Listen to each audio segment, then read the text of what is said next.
여러분 안녕하세요. 전산회계 운용사 상급 실기편입니다.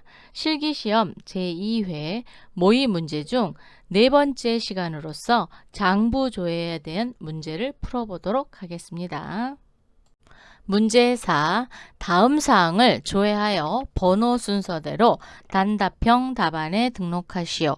시험을 보러 가시면 답안 등록하는 메뉴가 있습니다. 그거 단추 눌러서 답안 등록하고 답안 저장이라는 단추 꾹 눌러갖고 저장시켜서 제출하시면 되는데 저희는 연습하는 거잖아요. 그래서 직접 그냥 풀어보도록 하겠습니다.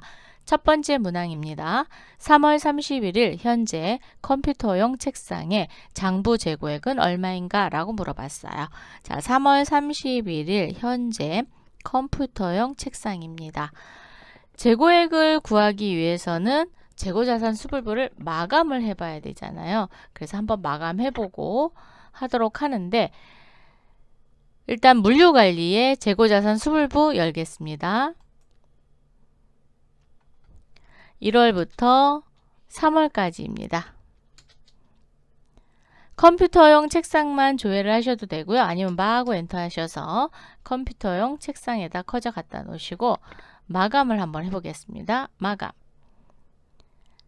일괄 마감 하시면 안 돼요. 자, 마감. 컴퓨터용 책상만 마감합니다. 확인. 그랬더니 마감 도중 오류가 생긴 물품이 있습니다. 내역을 보시겠습니까? 예. 이미 1월부터 12월까지 마감이 되어 있기 때문에 마감이 되지 않아요. 그럼 마감을 풀고 마감을 한번 해보면 되겠죠. 자, 닫고 컴퓨터용만 풀겠습니다. 마감을 누르셔서 마감 취소. 그런데 1월부터 12월까지 마감 취소하셔야 되니까 여기를 바꿔야 돼요. 자, 기간을 1월부터 12월로 조회를 하시고요. 컴퓨터용 책상에 커져 갖다 놓으시고 마감, 마감 취소. 자, 요거는 건별로 마감을 취소하는 거고 건별로 마감하는 겁니다. 확인. 컴퓨터용 책상만 불우되어 있고요. 마감이 풀렸어요. 이번에는 1월부터 3월까지 갑니다. 왜? 3월 31일 현재라고 물어봤으니까요. 컴퓨터용 책상에다 커져 갖다 놓으시고 마감을 눌러서 마감, 건별 마감합니다. 컴퓨터용 책상에 갔더니 재고 금액이 얼마예요? 1,400만 원입니다. 그럼 재고자산 명세서를 열지 않아도 여기서 단기 재고액이 금액이 떴어요. 그래서 1,400만 원 하시면 되고요. 만약에 이 금액이 여러 개가 있다. 그러면 전체 메뉴 클릭하셔서 재고자산 명세서 3월로 조회합니다.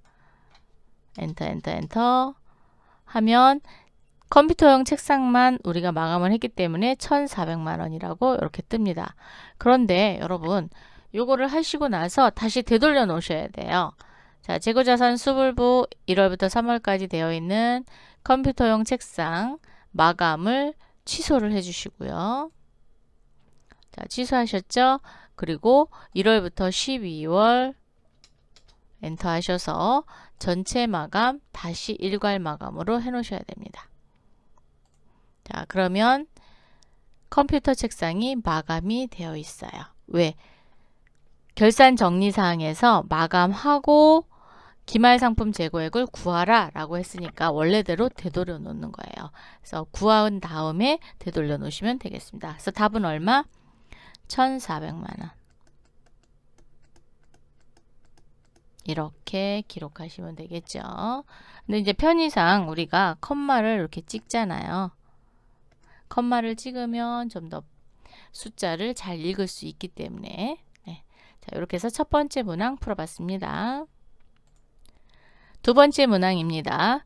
1월 1일부터 6월 30일까지 에이스 주식회사의 외상매출금 잔액은 얼마입니까? 라고 물어봤어요. 자, 1월 1일부터 6월 30일까지 에이스 주식회사의 외상매출금 잔액. 자, 거래처의 잔액을 알아보는 건 거래처 원장밖에 없습니다. 자, 거래처 원장. 회계 모듈로 오셔서 전표 입력 장부, 거래처 원장 한 중간쯤 있죠? 네, 클릭. 1월 1일부터 6월 30까지 외상 매출금 잔액이니까 외상 매출금 거래처를 에이스 주식회사로 넣어도 되고요. 그냥 엔터 해서 에이스 주식회사의 잔액을 확인하셔도 됩니다. 그거는 편할 대로 하세요. 예. 저는 그냥 전체 다 열어놓고 이렇게 해서 찾는 경우가 더 좋거든요. 예. 7,575만 원이 되겠습니다. 자, 그럼 답은 7,575만 원. 이렇게 쓰시면 되겠죠?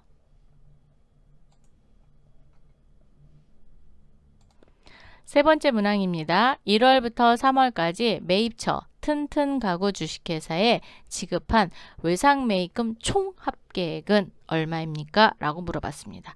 자, 튼튼 가구에 지급한 외상 매입금 총 합계액이에요. 1월부터 3월까지. 그러면 거래처 원장에서 보면 되겠죠?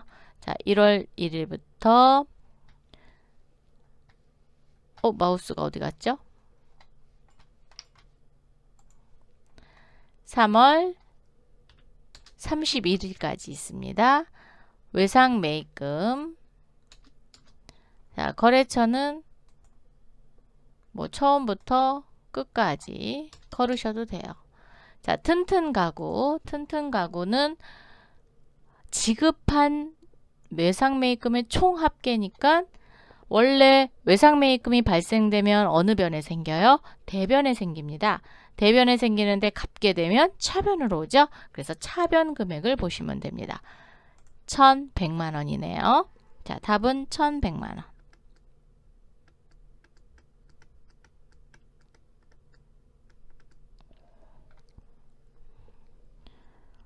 이렇게 해서 대변에 발생된 거, 차변은 갚은 돈. 그래서 차변 금액을 계산했습니다.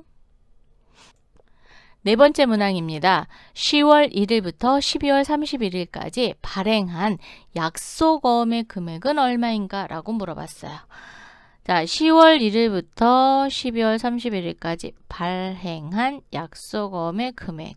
자, 발행한 약속어음은 지급어음이죠. 자, 지급어음의 금액은 얼마입니까? 라고 물어봤으니까 계정별 원장을 보셔도 되고요. 1월계표를 보셔도 됩니다. 근데 계정별 원장을 보시게 되면 10월, 11월, 12월 그래서 12월 누계에서 9월 말일자 누계를 빼면 되겠죠.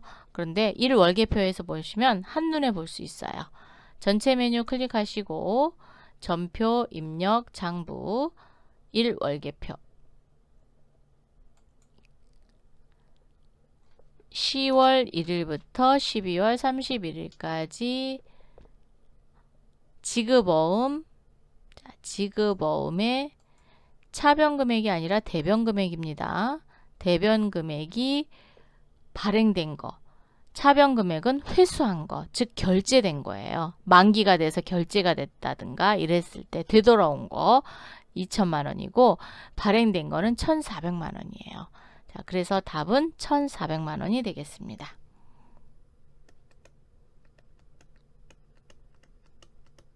이렇게 입력하시면 되겠습니다. 다섯 번째 문항 1월 1일부터 12월 31일까지 한국채택 국제회계기준 KIFRS 포괄손익계산서에 표시되는 매출총이익은 얼마입니까? 라고 물어봤어요. 자, KIFRS 포괄손익계산서 매출총이익은 얼마입니까? 회계 모듈로 오시고요. KIFRS 재무제표 중 포괄손익계산서 클릭합니다. 12월 매출총이익은 여기 있습니다. 자, 단기 전기 거 보는 거 아니라 단기 거 보는 거예요. 왜? 1월 1일부터 12월 31일까지 현재 거를 보는 거니까. 자, 그래서 6,720만 원이네요. 그럼 답은 6,720만 원. 이렇게 기록하시면 되겠습니다. 6번째 문항입니다. 12월 31일까지 한국채택 국제회계 기준 KIFRS에 의한 재무상태표에 표시되는 유동자산의 금액은 얼마입니까? 라고 물어봤어요. 자, 그러면 KIFRS 재무상태표를 열어서 유동자산의 금액을 확인해 봅니다. 회계 모듈에 KIFRS 재무제표의 재무상태표 클릭. 12월. 자, 에러가 나오는 거는 우리가 장부를 끝까지 마감을 안 한 거예요. 그래서 그런 거니까 신경 안 쓰셔도 되고요. 혹시 뭐 하시고 싶다 그러면 손익계산서 입력하고 이익잉여금 처분계산서에서 전표 추가하고 재무상태표 열으시면 에러 메시지가 없습니다. 유동자산의 금액을 물어봤으니까 4억 3,100, 86,800원이네요. 요거를 기록하시면 되겠죠. 4억 3,100, 86,800원. 이렇게 기록하시면 맞는 답이 되겠습니다. 7번째 문항입니다. 4월부터 9월까지 통신비가 가장 많은 달은 몇 월입니까? 라고 되어 있어요. 자, 4월부터 9월까지 통신비가 가장 많은 달, 즉 달달이 이렇게 구분을 한다는 거죠. 이때 가장 좋은 건 총계정 원장입니다. 그럼 총계정 원장 한번 볼게요. 회계 모듈에 전표 입력 장부에 총계정 원장이 있습니다. 자, 그러면 1월 1일부터 12월 31일까지 계정 과목은 통신비죠. 여기다 통신비. 안 그러면 너무 많은 계정 과목이 나와요. 그래서 통신비 해서 800번째 통신비만 보겠습니다. 그런데 4월부터 9월까지 봤어요. 그중 가장 많은 달은 8월이네요. 그죠? 1월부터 보시면 안 됩니다. 왜? 4월부터 9월까지만 보라 그랬으니까 8월이고요. 금액은 50만 원이네요. 그럼 여기다 뭐라고 치면 돼요? 월을 물어봤으니까 8 이렇게 쓰시면 되겠죠? 자, 이렇게 해서 모두 풀어봤습니다. 이번 시간에는 제2회 모의 문제 중 4번째 문제인 장부조의 7문항을 풀어봤습니다. 아무래도 장부조의 문제는 그렇죠. 장부의 특징을 좀 잘 알고 있으면 금방금방 찾아서 해당되는 금액을 찾을 수 있습니다. 근데 문제는 앞에서 거래 입력을 잘못했다든가 결산 정리사항을 잘못하게 되면 답이 전혀 다른 답이 나옵니다. 그렇기 때문에 앞에 문제도 차근차근히 풀어보시고 장부 조회를 하시면 답을 찾으실 수 있으실 겁니다. 자, 그럼 다음 시간에 또 만나 뵙도록 하겠습니다. 감사합니다.